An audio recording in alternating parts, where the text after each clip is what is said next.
আপনি কি uterine fibroid বা জরায়ুর সমস্যায় ভুগছেন? আপনার মেনস্ট্রুয়েশনের সময় কি হেভি ব্লিডিং হয় বা খুব পেন হয়, বা আপনি কি ইনফার্টিলিটিতে ভুগছেন, অথবা আপনার তলপেটে কি ভার ভার মনে হয়? তাহলে আসুন জেনে নিন এই প্রবলেমের সলিউশন কি। আমি doctor Jyotish Roy, interventional radiologist.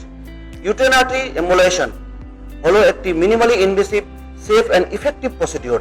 এখানে হাতে বা পায়ের আর্টারিতে একটি ছোট্ট পাইপ ঢুকিয়ে জরায়ুর টিউমারের মধ্যে এক বিশেষ ওষুধ প্রয়োগ করা হয়।